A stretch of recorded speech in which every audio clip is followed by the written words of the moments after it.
Welcome, everyone, to the Ready for the Draft podcast. I'm your host, Gregg Schutze. This is episode 11 of the 2022 podcast series, where we take a look at the draft-eligible prospects and get you ready for the NFL draft set to begin April 2022 in Las Vegas, Nevada. And I'll tell you what, college football in September and October have been exciting. If that's any indication of what we can expect in November, I mean, we're in store for a treat. I'll tell you, it's been really fun to watch. Wide open race there for the Heisman Trophy. And you look at the national scene, total chaos. Who's going to be there at the top? College football playoff rankings are going to be coming out here soon.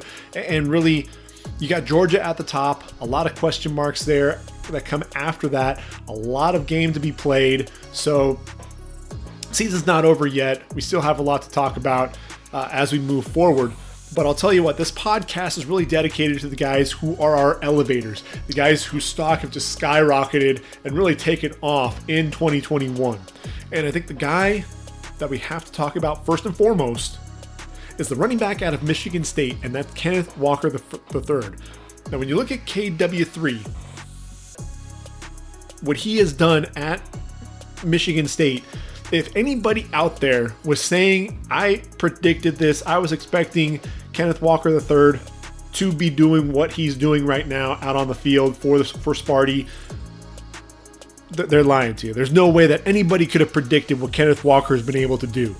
He's already eclipsed the rushing totals that he had at Wake Forest in his first 2 seasons with the Demon Deacons in 1 year with Sparty. So when you think about that, at Wake, 1,158 yards, 17 touchdowns. So far this year, 1,194 yards and 14 touchdowns. And when you watch Kenneth Walker play, look, he's 5'10", 210 pounds, so he does have some physicality to him. He also has that game-breaking speed. But what sets him apart is the vision, because this is a guy who we'll see a crease that is just opening and just a sliver of daylight, and he gets skinny through that and is able to take off. And once he gets to daylight, he has that explosive burst. He gets to full speed in a hurry and takes off down the field. 5 touchdowns against the number 6 Michigan Wolverines in a rivalry game. And that was really, if you're talking about a Heisman Trophy candidate, that was his Heisman moment. This was a guy, you watched him on the outside, just running away from guys. He presses the line of scrimmage. You saw the defensive end come down and take away the hole. His lateral cut to the outside, sees the vision on the outside there, sees Aiden Hutchinson on the outside, able to make that cut, get outside him. Then Stutters gets to the outside, Brad Hawkins out there, and able to make him miss as well. Starts to his right. Defensive end David Ojabo's there on the edge. Josh Ross flowing to the outside, slams on his brakes, cuts it back to the inside to avoid him, and picks up 9 yards. The ability to understand what's going on, process that, be able to slam on the brakes, stop and start, cut off that, and be able to pick up positive yardage when really there was no yardage for him to pick up. And there was a run play that he had that ultimately put Michigan State up 37-33 with 5:06 to play. Took that handoff up the middle, was bottled up to the left, and then to the right there were 2 defenders and 1 blocker. But A.J. Arcuri, his right tackle, there was a block to his left that gave him just enough of a crease that he was able to shoot through it. Had to step over the right tackle's right leg, explodes into the open field. R.J. Moten is the safety that's coming downhill from his left, angles to the right, steps through that arm tackle, and ultimately takes off to the end zone. Proved to be the game-winning score, and really sets him as possibly that Heisman frontrunner at this point. This is a guy who leads the country in yards after contact. With I think about 800 yards now after contact. He's physical. He has the game-breaking speed. You see the lateral agility, the vision, everything that you're going to need at the next level. He hasn't been asked to really catch the football a whole lot. When you have guys like Jalen Reed and Jalen Naylor out there catching passes, he's not really asked to do a whole lot. But he does show really soft hands there in the passing game.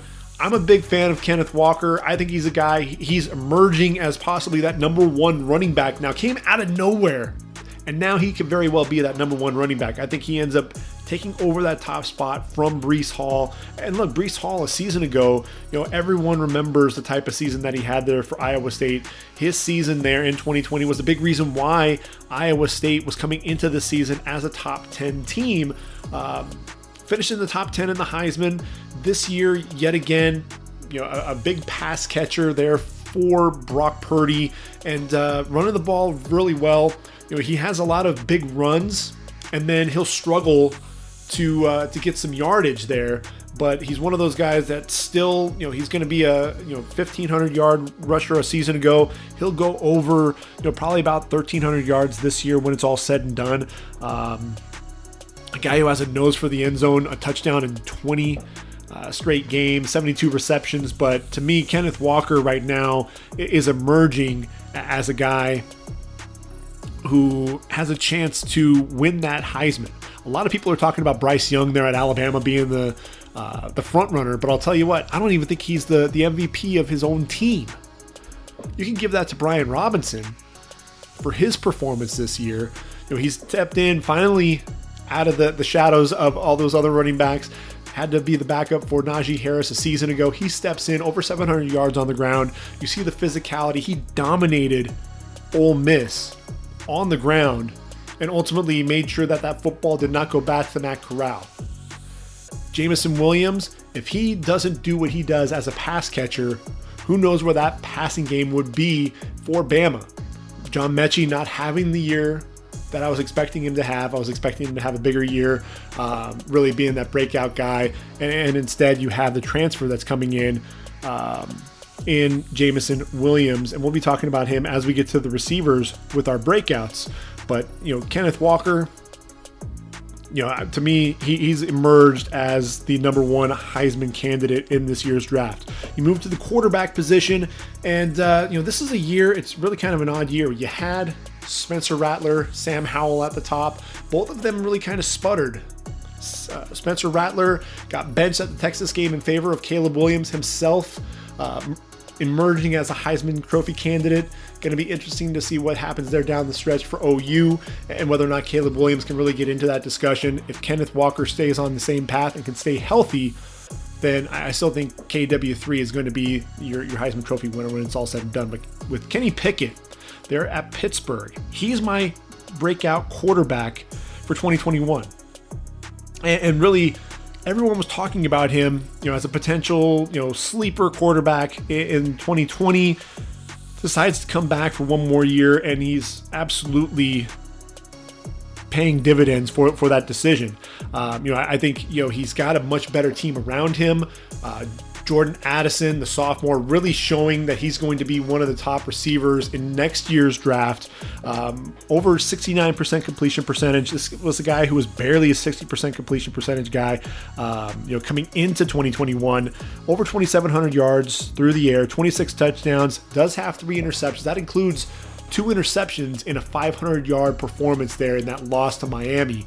But Kenny Pickett's definitely the real deal. This is a guy, he understood, Mel Kiper and a lot of other people in the draft community have compared him to Joe Burrow and really that meteoric rise. A guy who, coming into the season, we're talking about Kenny Pickett as a mid to late round pick, much like Joe Burrow was. And you see him elevate his game. And look, just like Joe Burrow, he understands who he is. He's not going to be a guy that's going to wow you with his legs, but he can get the job done, manipulates the pocket very well, steps up in the pocket when he needs to, those subtle moves laterally to buy himself some time, but the accuracy, the ball placement, and anticipation. If you watch that Clemson game, there's a play where he hits Jordan Addison on a corner route. Nolan Turner has outside leverage, but even with Turner, it might even have a little bit of an edge, but that ball is out before you even see Addison make his break on that corner route, that break to the outside. The ball's already out, throwing him open, throwing to that spot, and allowing his receiver to go get the football. You also watch the trajectory on his ball, throwing the ball into a tight window where only his receiver can make a play on the football. That's some really good stuff. And then you watch the physicality with the way that he runs. He knows that he's not going to be Malik Willis running around and making all these plays with his legs. But what he can do, you give him 3rd and 5, you give him 3rd and 7, he's going to go get that first down. He's going to dive head first, do whatever it takes to get that first down. I love watching Kenny Pickett play, and he's a guy who's definitely emerged in that quarterback class. He's right in that conversation. When you talk about Malik Willis, I'm not somebody who thinks that he can't throw the football down the football field. I compare him to Lamar Jackson with his ability to just the flick of the athlete and the flick of the wrist to throw the football 50, 60 yards down the field effortlessly. I think Malik Willis is going to be right in there. I think Carson Strong reminds me a lot of Mac Jones, a guy who just is not an athlete by any means. But what he does have is an understanding of that offense, the chemistry with his receivers, Romeo Doubs at wide receiver, Cole Turner, the tight end, and then one of the best receiving running backs in the Mountain West Conference in Toa Taua.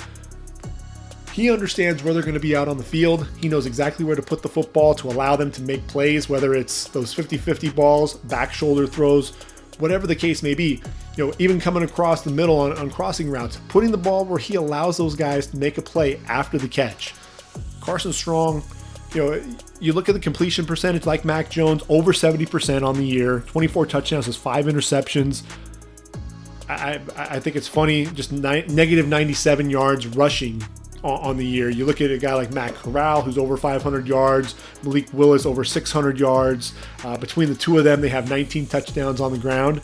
And Carson Strong, just not the athlete that those guys are, but that's okay.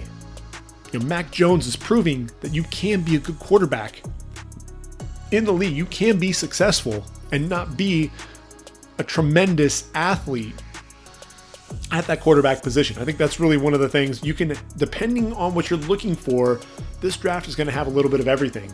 It's not quite on the same par, the same caliber of quarterback that we saw in years past, but there are quarterbacks to be had out there. Don't forget, Sam Howell is out there. And real quick, with Sam Howell, reminds me a lot of Josh Allen when he was coming out of Wyoming.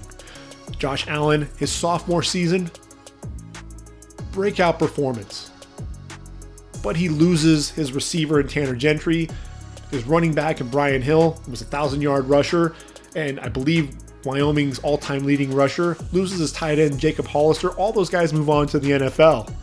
He's got to build chemistry with all these other weapons and struggle to do so as a junior. What is Sam Howell doing? He has to make up for the loss of Javonte Williams and Michael Carter in the backfield, De'Ami Brown and Daz Newsome in the receiving game. So just saying, Sam Howell, I see some of those comparisons, and this is a guy who's actually learned to be a weapon running the football. Actually 4 games over 100 yards on the ground. So that's something that really jumps out for me. I think the accuracy is down a little bit. I think he's pressing a little bit too much. But Sam Howell's still a good quarterback. He's somebody that I think we should still be keeping an eye out for. Don't count him out just yet. Now, when we talk about the receivers, the breakout guy for me is Drake London out of USC. And now I know what you're going to say. He didn't come out of nowhere. He's a guy that everyone was expecting to be at or near the top of the receiver rankings, but I'll tell you what, I don't think anybody was really expecting Drake London to have the impact that he's had there for USC so far. He was basically 80% of that offense. Whenever Keaton Slovis dropped back to pass, he's looking for 15 out there. So this is a guy who isn't known to be that game breaker with his speed. I heard someone compare him to JJ Arcega-Whiteside because he's out on the West Coast. Arcega-Whiteside ran that 4.4 40, vertical threat, able to high point the football. But I didn't think he was a savvy route runner by any means. And I'll tell you what, Drake London, far from a finished product in terms of the route running ability, but this is a guy who is he's working on that technique and being able to throttle down, even though he is 6'5", 210 pounds, be able to show some of the nuances as a route runner And then the physicality that he plays with. He's a basketball player at heart. So you see him attack the football in the air. There's no football that is not going to be his. And teams know Drake London is going to be getting the football, yet they can't stop him. He attacks the football regardless of who's covering him. And then he's so difficult to bring down because he is so powerful. What I love though is when the ball's in the air, you see that body control, you see his ability to box his man out, use those basketball skills to his advantage. He doesn't track the ball like Treylon Burks, who's 6'3", 225 pounds, more of a vertical threat than Drake London, but I'd argue that Drake London has more tools in his toolbox. You look at those receivers, and I think Garrett Wilson and Chris Olave, when it's all said and done, they're out of Ohio State, are going to be your top two receivers. I think like Bama in years past with two receivers coming off the board in round one, you're going to see that with Ohio State. I think they'll be the top two receivers taken in this draft, but I think Drake London has a chance to be number 3. I really do. Just the physicality, his ability to, and you just see him continue to develop as a route runner. And really what's helped him in 2021 was kind of putting basketball in the rearview mirror. He played basketball and football at USC. He's now focusing on football. And unfortunately that ankle injury, you knew that it was broken the moment that Christian Roland Wallace from Arizona fell on it on a 2-yard touchdown.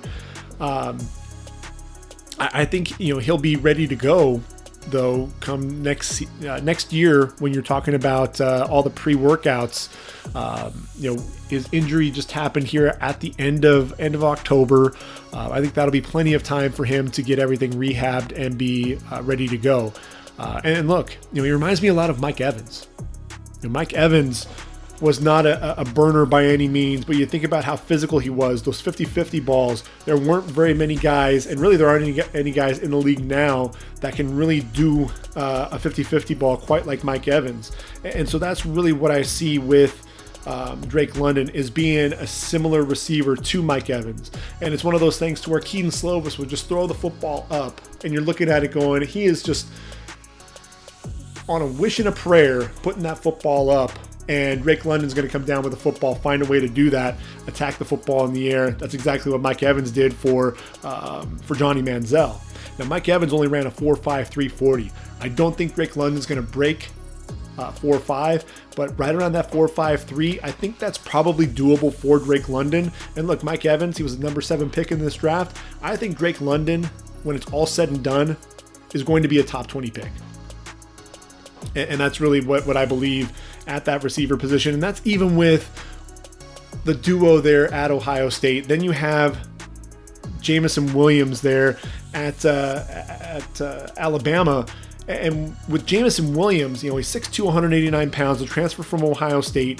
What he's doing there at Bama, 35 catches, 710 yards, that's 20.3 yards per reception and 6 touchdowns.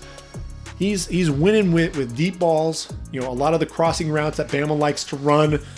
He's getting open. He's winning at the line of scrimmage. You see the body control when the football's in the air, but he attacks it. He has that speed to go the distance. The route running ability is there as well.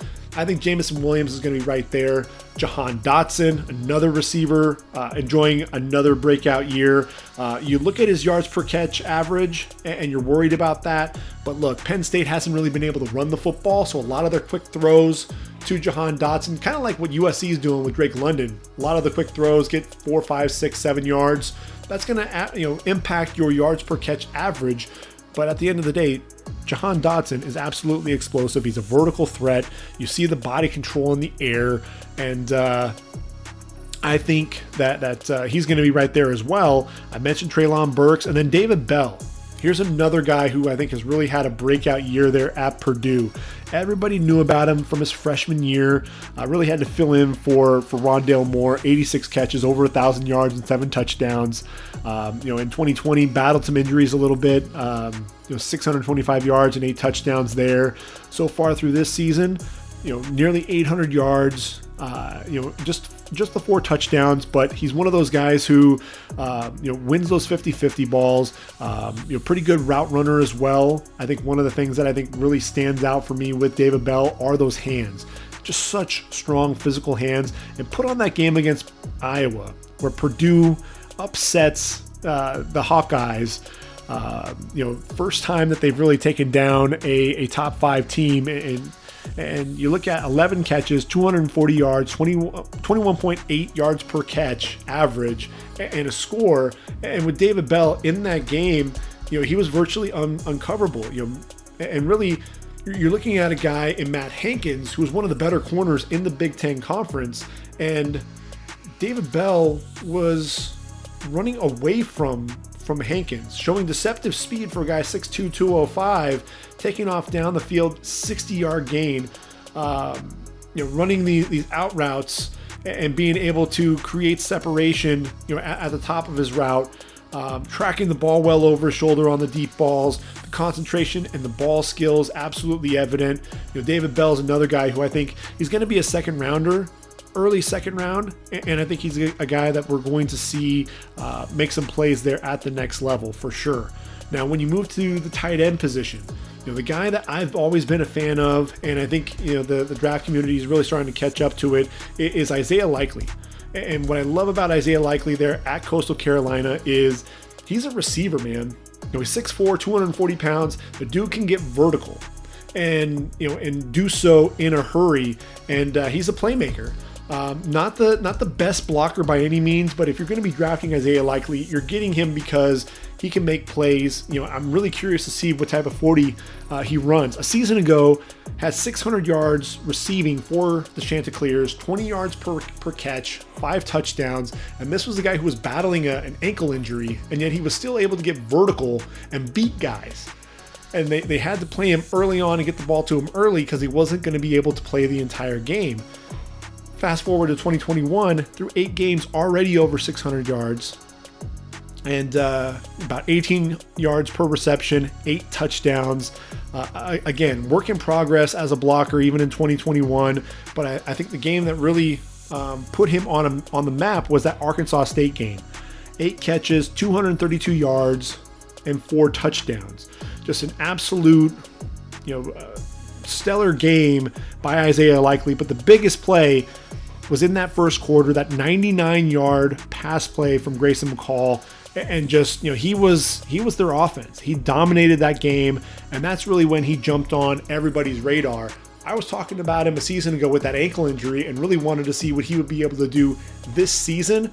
Granted, I had him just out my top 10 on my tight end list because he's not much of a blocker, but I'll tell you what, his ability to affect the game as a receiver, man, I'm moving him. He's into my top 10 now, and a guy who I think is going to be an ascending prospect. Now, there are guys there's a guy in the trenches that we have to talk about, and I feel bad that I'm a little late to the game with this guy, but Bernhard Raimann out of Central Michigan. He's 6'6", over 300 pounds, the junior, number 76. This dude is interesting. The Athletic did a great story on him. Talked about him as a foreign exchange student from Austria. 3.8 GPA in high school, smart kid, and really focused on soccer and skiing, and I think the soccer really helped his footwork in Austria, according to the Athletic. Actually spent his senior year in Austria after his junior season in America. And then the Athletic was saying that 6 months Austrian military, that's something that is a requirement. And then ultimately he goes to play at Central Michigan. He's a 245-pound tight end and converts to the offensive line in 2020. 290 pounds, has 6 starts in 2020, didn't give up a sack, has 10.5-inch hands, so he's got some big old mitts on him, 33-inch arms, so a little bit on the shorter side, but I think that he'll be okay there. 3.8 GPA at Central Michigan in statistics and actuary science, so definitely a smart dude. 30 reps in the bench press. And the Athletic was saying, look, this guy was coached by the NFL O-line coach, Paul Alexander. Apparently, he reached out to him and said, hey, would you work with me? Saw enough of his game film. And the Athletic said, yeah, Alexander decided to work with him. And this guy, I'll tell you what, technically sound. You watch him so balanced in the kick slide, gets good depth, good flexibility, very light on his feet, athletic when he pulls, does struggle to make some blocks on the move. He'll lunge and lean, get off balance when he's out in space, but that wide base, he stays really low, moves well laterally, hands inside, maintaining leverage, keeps that leg drive to generate movement in the running game. There's a play where he was driven back by the bull rush, a couple of hops backward, then resets those feet and anchors. But it's, we talked about those 10.5-inch hands. That grip strength is unreal. When he locks onto this guy, and guys are trying to move, he's not letting go. He gets those hands inside and is not going to let go of you. And watch that Northern Illinois game, and that's really where I got to see him play. Fires out of that stance, engages the defensive end in the running game, turns him to the outside with power, keeps those hands inside, then gets a pancake to finish. So he gets nasty when he needs to. Blocks down on the defensive end and able to peel back and pick up the linebacker with a really powerful strike. Then ultimately another pancake. And I think that's the thing that's really fun watching him play is he's physical, has a little bit of a mean streak to him, very athletic. It's just he hasn't played a ton of football.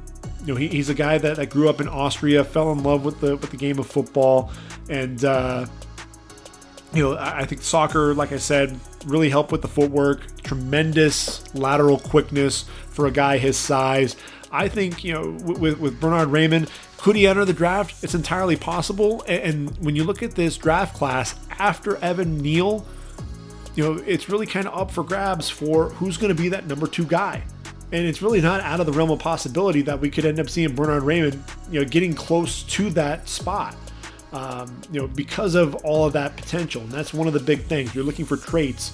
This guy has them in droves. And I mentioned all of those. I think Nicholas Petit-Frere, there for Ohio State, 6'5", 304, the junior for the Buckeyes, playing left tackle, moved over from the right side. I think he's going to be right up there. Trevor Penning out of Northern Iowa, the big 6'7", 321-pounder. There's always going to be an FCS guy. Penning's going to be right there as well. Sean Ryan from UCLA. Daniel Fa'alele from Minnesota. Those guys are right there, along with Charles Cross out of Mississippi State. But I think you have to mention Bernhard Raimann in that group. And I think he could end up being the number 3 offensive tackle coming off the board when it's all said and done. Stranger things have happened. But I think if you're drafting him, you have to understand that you're probably going to have to redshirt him a year. Really allow him to understand the position a little bit before you ultimately move him to tackle. Maybe you actually play him at guard, get his feet wet there in the league, and then kick him out to tackle when he's ready for that NFL game, because a guy who's so new to the position, he may need a little bit of time to develop before he moves on. Now, moving to the defensive side of the football, I think everybody's familiar with Jordan Davis. I mean, how could you not? The dude's as big as a house, 6'6", 340 pounds. But what he's doing this year, he was a second-team All-American in 2020. But what he's doing this year, he looks like one of the most dominant players in this year's draft. You watch him with his quickness off the ball. He's so big. Yes, you're like, okay. It's difficult to move a guy that size. He's rarely blown back off the ball, even with the double teams. So he eats up a lot of space, takes on multiple blockers, but the quickness off the ball is what sets him apart. And that's the thing. I look at a guy like Dontari Poe, the last guy that was taken, a nose tackle that was really taken, almost in the top 10. He was number 11 overall to the Chiefs. But the quickness and his ability to get up the field in a hurry, a guy that big should not be able to move that fast. And you see him play sideline to sideline. He's chasing guys down from the near side all the way to the wide sideline. I mean, how in the world a guy this big is being able to move that fast? I have no idea. But I'll tell you what, he is absolutely explosive. And when you compare him to Dontari Poe, when we look at him, Poe. Coming out of Memphis, a big dude in his own right, 6'3", 246 pounds, and in his career with Memphis, had over 100 tackles, and 21 and a half tackles for loss, 5 sacks, 4 pass breakups, 4 forced fumbles in just 3 seasons with the Tigers. Then he's drafted number 11 overall by the Kansas City Chiefs in the 2012 draft after running a 4.98 40 with a 1.67 10-yard split. Now, Jordan Davis, when you watch him play, I think he's running faster than that. This dude, imagine if a guy 6'6" and 340 pounds comes out and runs a 4.8 40.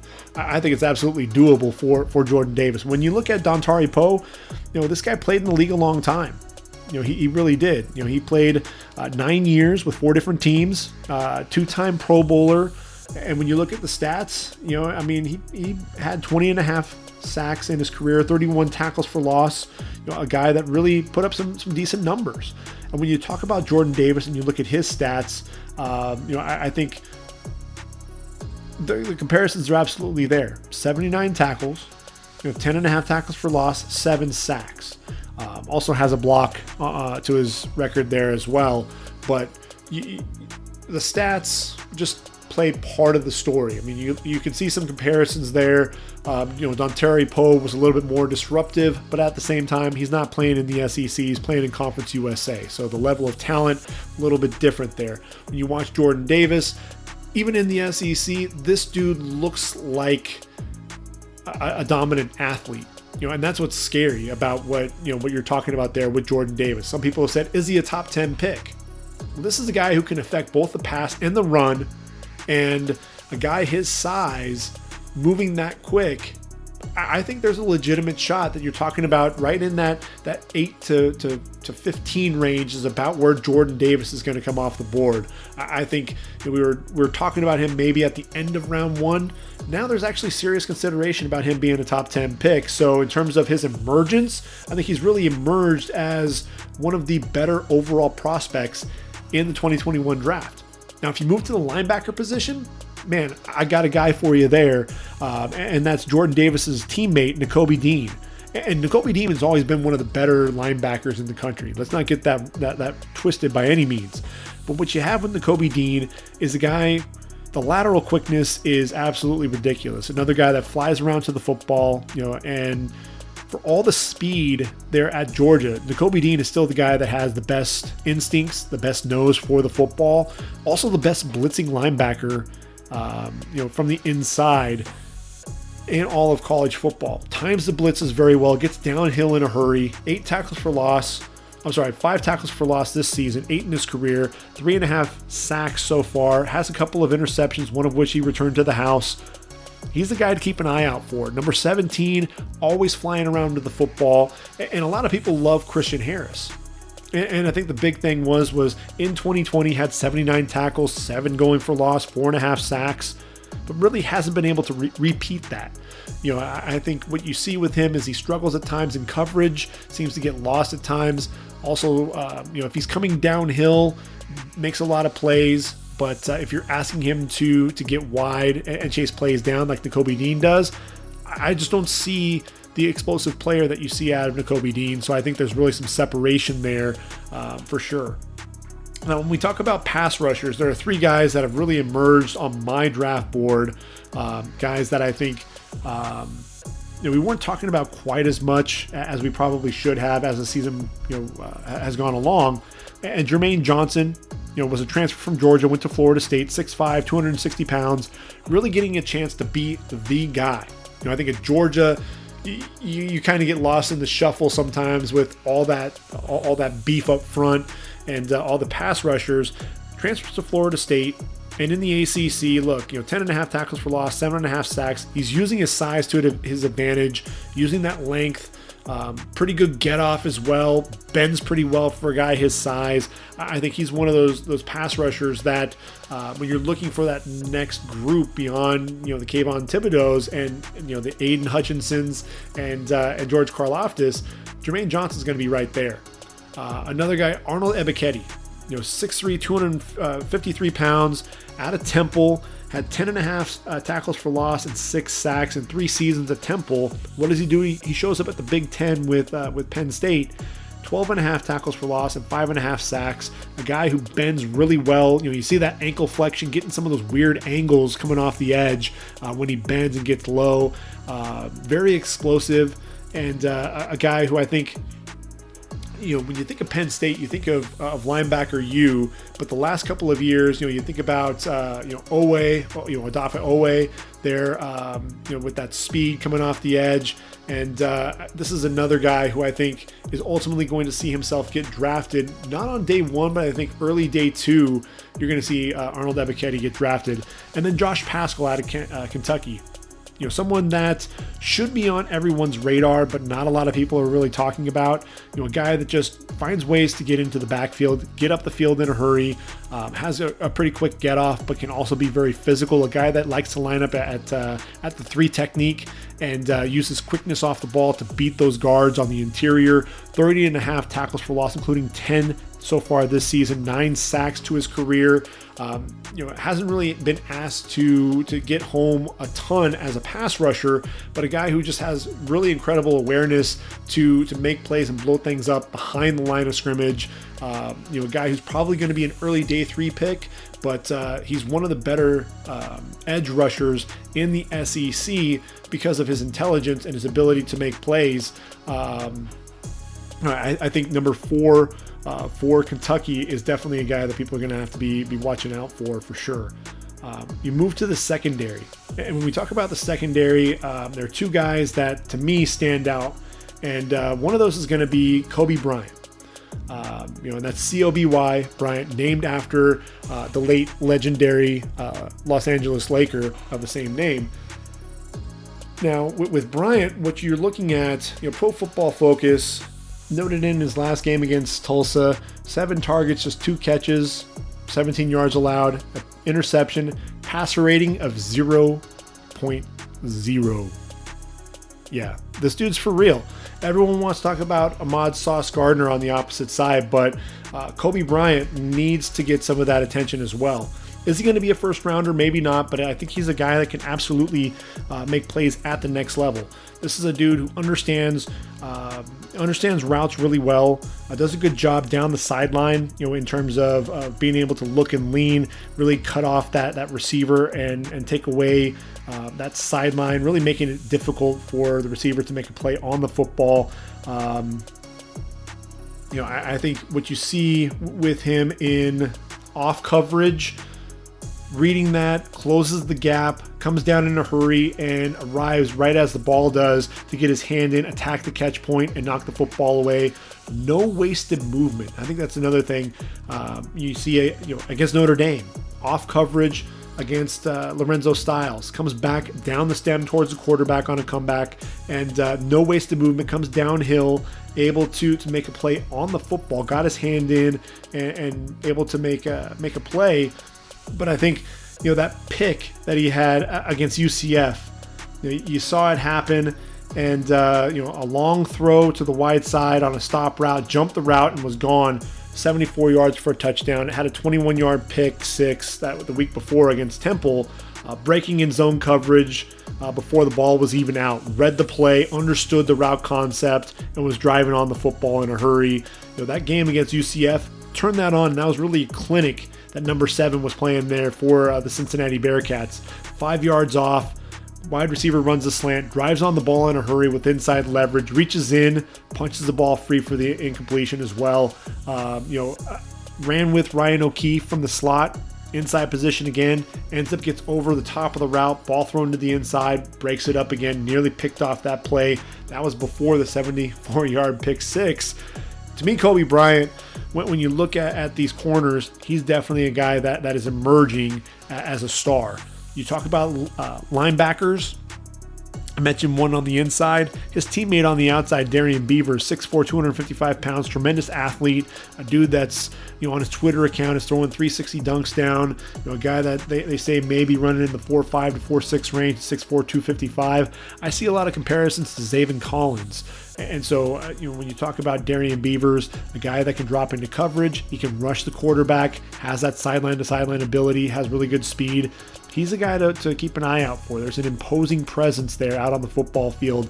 And, whether it was against Indiana, Notre Dame, Temple, Navy, this guy's a playmaker. Watch out for number 0 there for the Bearcats. I think if he really has a good close to the season, especially if Cincinnati keeps winning and he has a chance to play in that college football playoff, these two guys, Coby Bryant and Darrian Beavers, playing on that stage. Everyone knows about Sanders, the pass rusher, and Gardner, the corner. But Beavers and Bryant, those are the guys that I think could have a real good chance to step out and have a breakout performance. Finally on the list, when we talk about the safeties, I think Jaquan Brisker was a guy that everyone was talking about as a playmaker, but this dude has just continued time and time again to step up and make big plays. You have to remember the Auburn game, 3 seconds left, able to drive on this post and break up the play to seal the win. Bo Nix throwing it into the end zone with 3 seconds to play and makes a play on the football there. Against Wisconsin, you saw that the toughness, had calf tightness, and he'd make plays. He'd shoot through the A gap and make a play. He'd drop back, covering Danny Davis, the receiver, right on his hip and making the ability to make a play over the top and break up a football. He actually went down 4 times on that calf tightness and still able to get up and make some plays. So that toughness, the battle through injury was definitely there. You saw the range, against Indiana. Cover skills were on display. You watched him sticking like glue to Miles Marshall out there, and continuing to drive on the football. Really had no chance. Miles Marshall out there, and a guy, like I said, he can play in the box. He can sit there and cover. He also has the range over the top and the speed to really play sideline to sideline. That's one of the things that you see time and time again when you watch the game film. The guy that's never going to give up on a play. And I think that's one of the things that teams at the next level are going to love. And when you look at the safeties, I think we talked about, Jalen Catalon is one of those guys towards the top. Tyke Smith has battled some injuries there at Georgia. After the West Virginia performance a season ago, you're expecting him to be towards the top of the group. Daxton Hill kind of up and down at times there at Michigan. Jalen Petrie, another guy who I think has been inconsistent. Jordan Battle, another one at Alabama. So I think Jaquan Brisker has kind of solidified himself as that number 2 safety behind Kyle Hamilton. So I think when you look at this draft class, obviously there are a lot of other guys that we could be talking about. But those are the guys to me that really are standing out as emerging prospects, guys that are seeing their stock continue to rise as we get into this season, and move further and further into conference play. And really what you want to see is these guys continue to elevate their game. I think Kyron Williams, I mentioned Breece Hall and Kenneth Walker. Kyron Williams out of Notre Dame is another guy who's just continuing to emerge as a running back. You saw the stiff arm there against Notre Dame, getting to the edge and then taking off down the field, with the speed, his ability to pass block, and then exceptional as a receiver. Kyron Williams, when it's all said and done, could end up being the number 1 running back taken in the draft. I think he's right there with Hall and Walker, and then Spiller isn't too far behind. He and Tyler Goodson as well.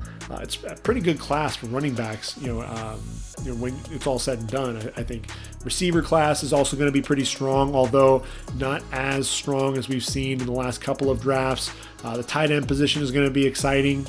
Between Jalen Weidermeyer, Trey McBride, Jeremy Ruckert, Isaiah Likely, Jaleel Billingsley, Tegan Quitoriano. He's only a junior there at Oregon State, but that's a name to know. Exceptional blocker, decent receiver there for the Beavers. Offensive lineman, I think Evan Neal is your number 1 guy. But at guard, you're talking about Kenyon Green, Ike Mekwonu, Jamari Sawyer, Darian Kennard. Definitely some guys there. Obviously, Tyler Linderbaum at center is your guy. They're at the pivot. The pass rushers I mentioned, Thibodeau and Hutchinson and Karlaftis, Jermaine Johnson and Arnold Ebiketie there. I think those are guys that definitely are setting themselves apart.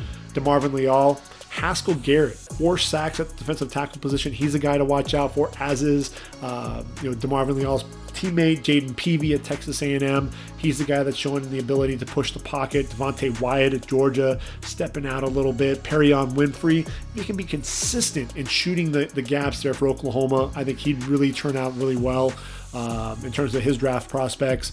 Adam Anderson, Will McDonald, Kingsley JJ Enagbare, Amari Barno, Drake Jackson there at the edge rusher spot. Devin Lloyd at inside backer. I'd actually put him ahead of Christian Harris, right behind Nakobe Dean at my inside linebacker position. DeMarvion Overshone looks a lot like Jeremiah Wusu-Koromoa. Damone Clark, good Lord, this dude has, I think, over 80 tackles there at LSU already. And then the corners, after Stingley and Gardner, you've got McCreary and Elam and Booth and McDuffie and Wright. A lot of guys there. And Martin Emerson of Mississippi State is also emerging.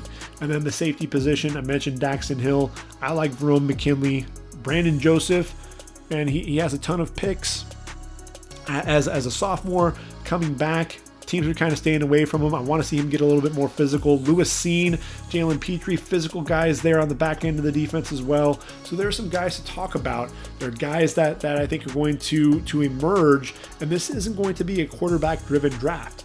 So what is the narrative going to be? There are a lot of other guys that are out there. Who's going to step up and really take over the conversation? And I think that's really what's fun about the draft is there are these narratives that come out each and every year. What is the narrative for 2022 going to be? We'll have to see exactly how that all plays out. So with that, we're going to go ahead and put a wrap to this podcast. We'll go ahead and release another one here in the next week or two, and we'll take a look at the last couple of weeks of action when we do that. And we'll be getting close to the end of the season, so obviously we'll be able to really get into some of the battles there, some of the rivalry matchups as well, and we're really going to get into the thick of things, and we'll know a little bit more in terms of the college football playoff and that landscape as well. Are we going to see Georgia continue their dominant performance? Is Alabama going to get back into the thick of things? Ohio State looks to really be turning things on and turning that corner on the offensive side of the football. Will OU be able to turn the corner defensively to match up with what Caleb Williams is able to do on the offensive side of the football? Those are some of the teams to really be on the lookout for, along with Luke Fickell's Cincinnati Bearcats. You cannot forget about them. Yes, they are in the American. Yes, they are a group of 5 team, but you cannot underestimate them. That's a team that looks like they can do the job on the ground. Desmond Ridder can beat you over the top. He's got some weapons. Alec Pierce is going to be a legit 4th, maybe 5th round receiver, but a guy that can be a vertical threat, be a possession receiver as well. You've got Josh Wiley at the tight end position, an athletic receiving tight end. Defensively, I've named off all the guys that are studs on the defensive side of the football. Desmond Ridder can cut down on the errors, really cut out those jitters early on, and be a player down the stretch. Watch out for Cincinnati, man. This is probably the closest that we've seen to a complete team coming from a group of 5 conference. I want to see Cincinnati get a shot. Even if you put them there at number 4 and have them take on Georgia, I don't care. Get Cincinnati in there. Let's see how they stack up. Because I think that Cincinnati has a great chance to really play with just about anybody in that Power 5 conference. We saw what they were able to do against Notre Dame. So I hope the committee gives them their just due. And then there's Michigan State. I think what you have there, you've got some of the transfers. You got, KW3 there on the offensive side. You've got Quavaris Crouch on the defensive side of the ball. I think that linebacker has really taken on a leadership role there. He and Xavier Henderson, the safety, Jacob Panashuk, the defensive end up front as well. Michigan State is one of those teams, you're seeing the receivers emerge as well. Jalen Naylor, Jaden Reed, and an offensive line it's really crazy. They play like 9 guys up front. They're just shuffling guys out. It feels almost like a hockey line. Let's make a line change. And so the entire offensive line comes in. They always keep guys fresh up front. And, it's interesting. Mel Tucker, man, they have a good shot there. They're going to have to beat Ohio State, I think, in order for them to make it to the college football playoff, but I wouldn't rule it out. I think a lot of people counted them out against Michigan, and they were still able to get the job done. It's all going to be on the backs of Kenneth Walker, and if Kenneth Walker can do that against Ohio State, another Heisman moment, then you send him to New York and you give him the trophy right then and there. So still a lot to talk about, a lot to get through here in the college football season, and if you can't already tell, I'm super pumped and excited for the remainder of the season. So with all of that, we'll go ahead and put a wrap to the podcast. And so for readyforthedraft.com, this has been the Ready for the Draft podcast. I've been your host, Gregg Schutze. Take care, everyone. Enjoy your week.